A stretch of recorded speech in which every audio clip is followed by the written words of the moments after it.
What's going on, everybody? Poke Professor here, and welcome to part 2 of the binder reveal. Now, before we get into today's video, let's share our positive vibe for today, and we're going to come back to it later on in today's video. So stick around for that.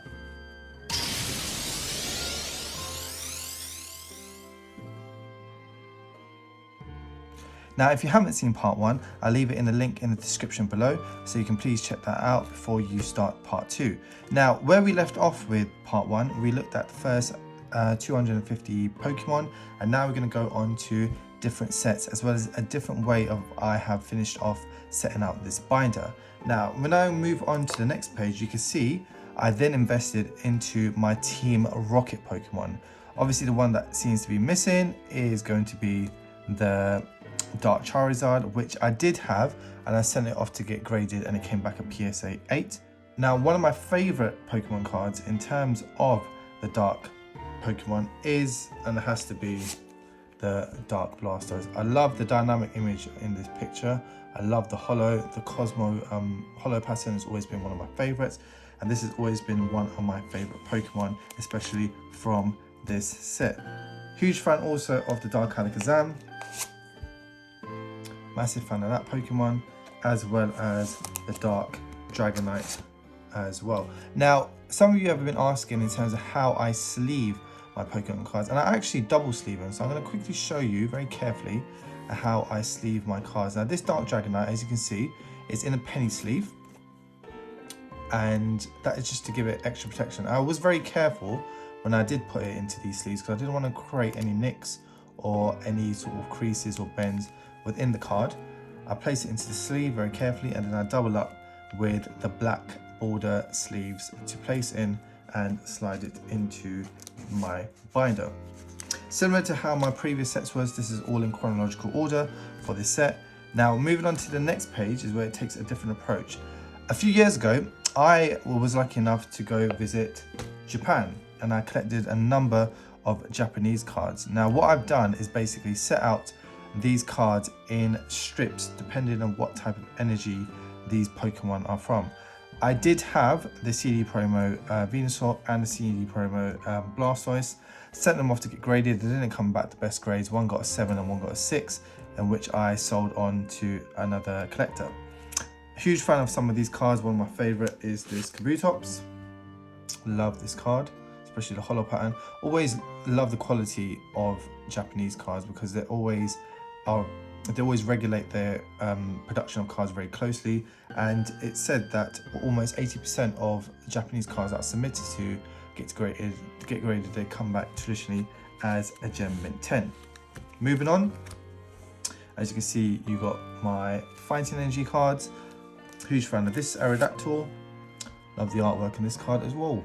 I never noticed that, but we've got a nice cool swell with this Aerodactyl card, as you can see there. As you can move on, you see I've got a few repeats with some cards. Love this holo with the Haunter.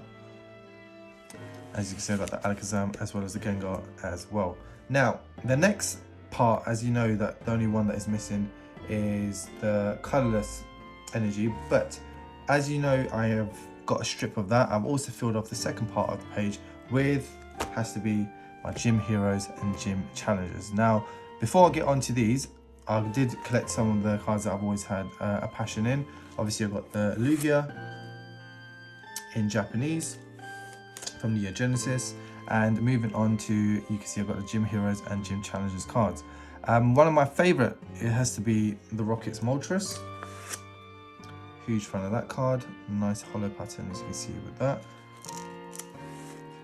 as well as the Blaine's Moltres as well. Very hard to get in a PSA 10 due to the amount of holo, as you can see around the artwork. You normally get a lot of print lines, as well as it's very easy to scratch. So this is a card that is very difficult to grade and to get a Gem Mint PSA 10. Moving on to the next page, I do have the Blaine Charizard. One of my favorites, it has to be, is the Sabrina's Gengar. Very hard to get this card, and as you can see, I do have a slight swirl at the top. I don't know if you can see that in the camera. slight swell at the top, but another card that was very difficult to source, but I'm glad I got it part of my collection. But yeah, and that is sort of the coming to the end of my collection. Love the Blaine's Arcanine, the Giovanni Gyarados as well. Fantastic card. I just love the way Wizard of the Coast upgraded and sort of was a bit more experimental with their artwork and sort of the card and the cards in general. I felt that they just took it to a different level once they released different sets, especially when we went into Gym Challenge and Gym Heroes. Neo Revelation, Neo Genesis were sort of prime examples of that. Love the Giovanni's Machamp. Rocket's Mewtwo and Rocket Zapdos, as you know, has been recently reprinted in a celebration set, which I do have almost the entire collection of that. The only one I'm missing is a Celebration Charizard, which I'll show you that set later on in a different video. And yeah, that is it. Final card you can see is a Sabrina's Alakazam. And to end this binder, I finished it off with a few cards that I got from the Mandrake store when I visited Japan a few years ago.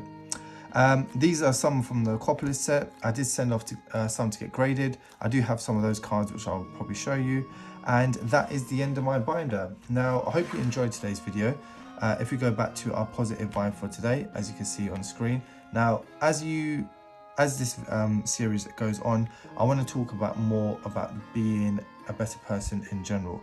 And it's all about not just for yourself to make progress and to make strides into your own personal goals, but always give back to someone else. Always give that helping hand to someone who's struggling, because it's really important that you never know down the line that when you are in that position, that someone might be that individual to help you become more successful and reach your goals. So whenever you can see an opportunity to help someone out, always take that opportunity.